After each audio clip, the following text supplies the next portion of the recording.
Vamos a hablar del concepto de cuarentena. Facundo, buenas noches. Buenas noches, Diana. Bueno, en algún punto ir acostumbrándonos a todos estos términos de distancia social, cuarentena y barbijo en principio. Vamos a contactar rápidamente con Omar Sued, que es médico infectólogo y es presidente de la Sociedad Argentina de Infectología. Omar, buenas noches, gracias por atendernos. Hola, ¿cómo estás? Buenas noches. Quisiera centrarme un poco en el concepto, ¿no?, de la cuarentena, del aislamiento preventivo y obligatorio, porque uno todo el tiempo se enfrenta a preguntas de cuándo salimos de la cuarentena. Y en realidad quizás es otro paso más, no es una salida, no es un volver atrás a la antigua normalidad. No, para nada. Vamos a tener que tener claro que vamos a estar en este nuevo mundo varias semanas o meses, y después que termine todo, igual también esta epidemia, esta pandemia global nos va a cambiar muchas cosas, digamos, a nivel nacional, a nivel internacional y a nivel de las organizaciones también, seguramente. En algún punto, doctor, me gustaría concentrarme en el después del 26 de abril, ¿no? ¿Qué cosas se pueden empezar a tener en cuenta? ¿Cómo podría llegar a administrarse? Porque en algún punto los comercios necesitan volver, las industrias necesitan volver. ¿Cuál es el impedimento para que eso no sea ahora? Bueno, el riesgo de que esto sea ahora es que esto genere un aumento muy importante de casos. Entonces, mientras tengamos circulación local, la posibilidad de que de estos contagios se pierdan un poco el freno y aumenten en forma exponencial es muy alta. Si vos escuchás lo que decía el ministro de Salud de la ciudad de Buenos Aires, bien, ahí soy 3.000 casos por día significan 120 camas de terapia intensiva por día y posiblemente entre 30 o 40 muertos diarios, ¿no? Entonces, solamente en Ciudad de Buenos Aires. Entonces eso realmente es algo que va a saturar en una semana cualquier sistema de salud, no solamente el de la ciudad. Entonces, por eso es muy importante que estas cifras nunca se alcancen. Y para evitar que alcanzar esas cifras, tenemos que intentar mantener al máximo que podamos la cuarentena, y si la tenemos que relajar, relajarla al mínimo posible. Porque sabemos por las imágenes que estamos viendo ahora mismo en la tele, que la gente, aún con barbijo, se acerca mucho más a otras personas. Entonces, mira, ahí hay, digamos, no se cumple la distancia de 3 metros, 1,5 metros, o al menos 1 metro entre las personas. Entonces, esos barbijos protegen si ellos tienen la infección de transmitirla, pero no de adquirirla. Entonces, ahora, por doctor, eso es muy importante saber que hay que continuarla lo máximo me quiero que se pueda. detener en el tema del pico, ¿no? El ministro de Salud de la ciudad habló de 2.000 a 3.000 casos por día solamente en nuestro distrito. En algún punto usted también aboga de que eso sería, bueno, un colapso del sistema, porque serían por día 120 camas de terapia intensiva, si bien dijo recién. Ahora, a ese pico, ¿se va a llegar sí o sí, pero más adelante, o se puede no llegar? Porque por lo que yo entendí del ministro, se está evaluando que esos números se lleguen en 2 o 3 semanas. Se puede no llegar si se mantienen, digamos, las medidas de aislamiento estricto entre las personas. Llámele cuarentena obligatoria o claro, llámele cuarentena voluntaria o distanciamiento físico. Si nosotros tenemos la conciencia de que no nos tenemos que acercar a menos de 1 metro de otras personas, y si evitamos salir al máximo, y si ante el menor síntoma de fiebre de 37,5 y un poco de tos o dolor de garganta consultamos a estas unidades febriles de urgencia o consultamos al 107, posiblemente podamos ir bloqueando los casos que vayan apareciendo y no los lleguemos a estas cifras tan altas. Omar, y de alguna manera los infectólogos, lo ideal sería quedarse en cuarentena todo el invierno, me imagino. Sí. Pero en la práctica, realmente la economía eso no lo va a soportar. ¿Cuáles creen que van a ser las primeras actividades que se retomen a partir del próximo 26, 27 de abril? Bueno, hay una reunión mañana en el Ministerio para discutir estas cosas y no tengo yo la información ahora específica, pero ya ayer hubo un relajamiento con 11 excepciones adicionales a las que veníamos, a las que ya conocíamos, y entonces hay un montón de actividades que ahora ya se están haciendo que no se hacían antes, sobre todo asociadas al cuidado de la salud. Y posiblemente eso sea una de las razones por las cuales había tanto movimiento en la ciudad en el día de hoy. Las otras actividades que podrían considerarse son aquellas que se puedan hacer en ambientes ventilados o abiertos y que respeten la regla de digamos, de 4 metros cuadrados por cada persona. Si tenés un local de 8 metros cuadrados, puedes tener 2 personas comprando, así vendas telas o chocolates o lo que quieras.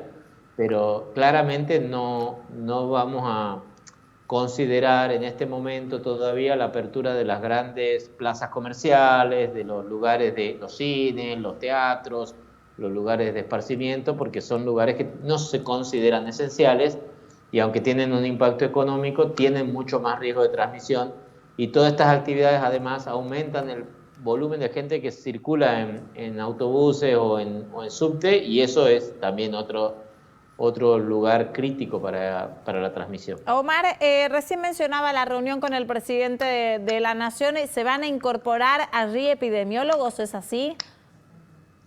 No, mañana tenemos una reunión con el ministro de con Salud, el ministro. ¿no? Pero la reunión en el Consejo Asesor, ¿sí se incorpora ya epidemiólogos? ¿Puede ser? Sí, tenemos ya desde el inicio que participan epidemiólogos, infectólogos, terapistas, virólogos, pediatras. Son 20 asesores diferentes que representan a muchas sociedades, incluyendo la Sociedad Argentina de Vacunología y Epidemiología, pero yo represento particularmente la Sociedad Argentina de Infectología, que somos 900 infectólogos en todo el país. Bueno, yo imagino, ¿no? El presidente escuchando todos los asesores, más que nada del área sanitaria, los médicos. En algún punto me pongo a pensar también en lo que usted nos brinda como información, esta necesidad de no llegar a tanta cantidad de casos por día en nuestro distrito y en todo el país. Pero lo que me pongo también a pensar es que con esa necesidad tendríamos que vivir en cuarentena constantemente. Bueno, hasta que se limite la circulación viral y se pueda de alguna manera empezar a declarar el final del brote. La provincia de Wuhan, por ejemplo, que estuvo 3 meses de cuarentena, logró, por suerte, la semana pasada no tener más muertes y limitar los números de casos, y la mayoría de los casos nuevos son importados, ya no son casos, digamos, de transmisión local. En el país tenemos varias ciudades, varias provincias enteras que ya no tienen circulación hace más de 2 semanas. Si eso se sostiene 2 semanas más, ya podríamos declarar el fin de la epidemia en ese lugar si no llegara gente nueva de Buenos Aires o de provincia de Buenos Aires o de lugares donde hay circulación o del exterior. Entonces el tema es cerrarse si no tienen casos de coronavirus como para que no entre de vuelta el virus, aunque llegue el invierno. Exacto, si no llega, digamos, si está cerrado, el virus si no entra alguien con coronavirus a esa región, no debería por qué haber brotes, ¿no? Entonces, en ese sentido, hay que tener igualmente en cuenta que hace un par de días se dieron 20.000 permisos para movilizarse dentro del país, y eso es un número grande, y que cada día llegan 400 o 500 personas argentinos que están en el exterior, repatriados, que vienen de zonas de alta incidencia. Entonces, todas estas personas tienen que tener el compromiso y la responsabilidad social de quedarse 14 días en su casa y ante el menor síntoma llamar a los teléfonos designados.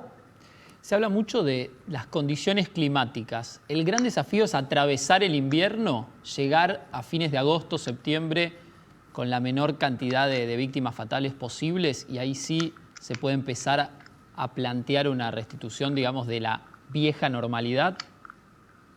Bueno, la verdad que la decisión de si hay que pasar el invierno o no es un poco opinión de expertos, digamos. Cuando no tenés evidencia en medicina, nosotros la mejor evidencia son los estudios randomizados, controlados, que controlás 2 tipos diferentes de intervenciones. Cuando no tenés esa posibilidad, te queda la opinión de los expertos.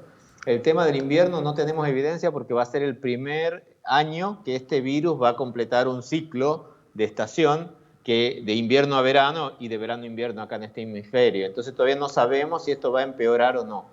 Obviamente que en invierno tenemos una de las complicaciones que tenemos en invierno es que aumentan un montón de otras enfermedades virales respiratorias. Entonces vas a tener una mayor demanda y muchas de estas no van a ser coronavirus. Y eso es una dificultad práctica a la hora de poder diagnosticar los casos. Y también que en las casas las personas ventilan menos y entonces hay más posibilidad de transmisión local, ¿no?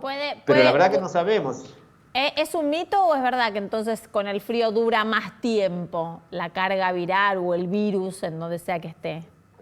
No, no se sabe eso, porque no la verdad sabe. lo que dura, el virus puede durar en condiciones de humedad y oscuridad más días que a la luz del sol directa y a la ventilación directa.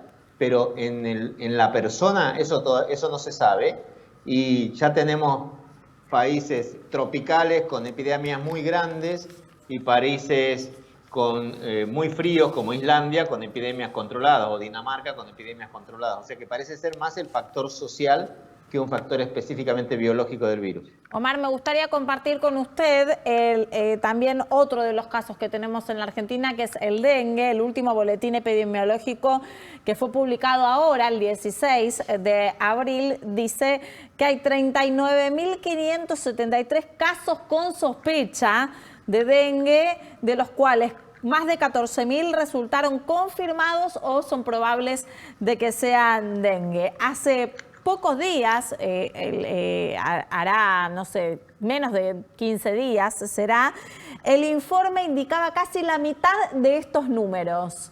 ¿Cómo podemos evaluar también la situación del dengue en la Argentina? Porque estamos enfocados al coronavirus, pero dejando de lado otras cuestiones también.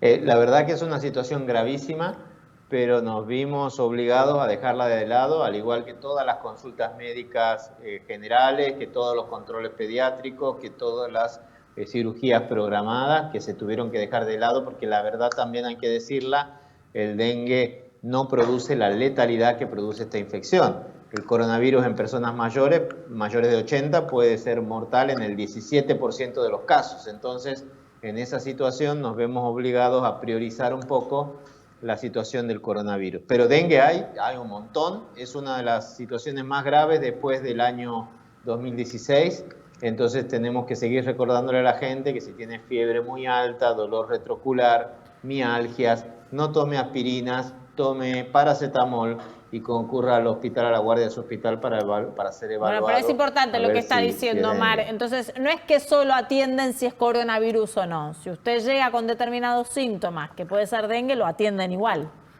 Sí, te atienden igual. Es muy importante también tener claro que cada hospital tiene un circuito diferente para personas con fiebre que para personas de otros problemas de salud. Si te quebras en la calle, también te van a atender en algún hospital. Pero es importante saber diferenciar que los van a hacer pasar por caminos diferentes, porque en ese caso mucha gente llega a la guardia con fiebre y el médico tiene que estar seguro si es dengue o si parece coronavirus, porque en ese caso tiene que implementar las medidas de protección más específicas. Claro.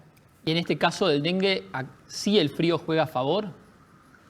Sí, en el caso del dengue juega a favor porque el mosquito se reproduce mucho más lentamente o algunos de los huevos que pueden durar en el invierno no se transforman en larvas. Entonces sí es importante seguir sacando los lugares donde se reproducen estos mosquitos, usar muchísimo repelente para que los mosquitos no piquen a la persona con dengue y después piquen a otros familiares, y usar las personas con dengue, estos tules para dormir, estas mosquiteras, para evitar que transmitan, digamos, la infección a otros mosquitos que puedan picar a más personas.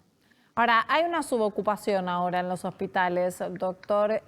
Igualmente, la alarma no deja de estar, o también en el sector médico se empiezan como a aflojar, porque yo veo que hay muchísimas de las personas que están en cuarentena que ya no aguantan más y la cuarentena ya no se vuelve tan estricta, y me imagino que a los médicos les puede pasar lo mismo. Dice, bueno, los números no están creciendo, relajemos, no es todo coronavirus. No, la verdad que los médicos están muy angustiados, muy ansiosos, están todos afectados al coronavirus. En los hospitales públicos eso genera una sobrecarga, porque todos los médicos sabemos que nuestros pacientes siguen, entonces tenemos que seguir atendiéndolos por teléfono, mandándoles recetas por teléfono, por WhatsApp, porque los pacientes del hospital necesitan ese tipo de atención. Y muchos de los médicos trabajan también en privado, donde lamentablemente han suspendido sus consultas, las tienen que hacer telefónicas y no van a cobrar dentro de unos meses, digamos, porque las consultas por telefónicas que uno las hace igual para sostener los tratamientos. Muchos de nuestros asociados, por ejemplo, en la Sociedad Argentina de Infectología, 25% de los médicos no tienen sueldo fijo. Entonces estos médicos no van a tener ingreso el mes que viene, pero bueno, todos sabemos que hay personas que la pasan peor. Si no quiere, no me responda, ¿no? Yo siempre digo lo mismo porque este tipo de preguntas no siempre se quieren responder. Pero me interesaría saber, ¿cuánto gana un infectólogo, que ahora son las estrellas mundiales del universo en la Argentina? Y un infectólogo que recién comienza, que no es mi caso, soy director de una organización, pero el que recién comienza gana probablemente 80.000 pesos por mes. Ajá. ¿Y en el mundo tienen como comparación? $100.000. $100.000 al año. Sí, un sueldo bajo en Estados Unidos son $100.000 al año. Ah, bueno. Impresionante. Igualmente. Sí, sí. Impresionante. Mencionaba el tema de la angustia y lo suelo preguntar a todos los médicos que pasan por aquí. ¿Qué pasa con la asistencia también que tienen psicológica todos los médicos que están en la primera línea tratando este tema? Y sobre todo a partir de los contagios que hubo también de profesionales en las últimas semanas en la Argentina. Mira, yo digo que esta epidemia nos está enseñando, o estamos pasando, los médicos que están trabajando, los residentes que están trabajando por primera vez y que están con esta epidemia, están sufriendo lo que sufrimos nosotros los infectólogos hace 25 años con el HIV, hace 30 años cuando empezamos. Pero bien condensado en 4 meses, digamos, ¿no? Yo cuando empecé mi carrera, lo primero que me enseñaron era cómo decirle a un chico de 25 años que se iba a morir porque ya no había más tratamiento. Y eso era durísimo, pero teníamos una formación, teníamos un entrenamiento y por suerte aparecieron los tratamientos antirretrovirales y hoy un chico de 20 años vive lo mismo que viviría con o sin HIV. Entonces eso es la verdad que es un consuelo. Pero estamos viendo, y hoy hablamos con nuestras compañeras psicólogas, que nuestros médicos necesitan dónde hablar, porque estamos viendo gente joven con alguna comorbilidad morir y quedar, digamos, estar 25 días, 30 días en terapia intensiva, compañeros que están siendo discriminados porque no pueden entrar a su edificio porque son porque trabajan con coronavirus, o tenemos también la sobrecarga y el miedo de estar trabajando con el pánico de infectarse, digamos, ¿no? Muchos de nuestros asociados en la Sociedad Argentina de Infecto tienen miedo de infectar a su familia, no de infectarse ellos, porque todos sabemos que es un riesgo en la salud, pero muchos se van a vivir a otras casas por miedo de infectar a sus hijos o a sus parejas. Claro, trastoca el tejido social también, en todas partes, incluso de puertas para adentro de los médicos. Exacto, por eso es lo importante que todos los distritos aseguren las medidas de protección personal de los médicos. Son estos barbijos tan caros que dijimos que por favor la gente no use porque no se consiguen y después es difícil trabajar sin esos barbijos, y es importante que esos estén disponibles siempre para los médicos que hacen procedimientos de riesgo. ¿Y están a lo largo y a lo ancho del país?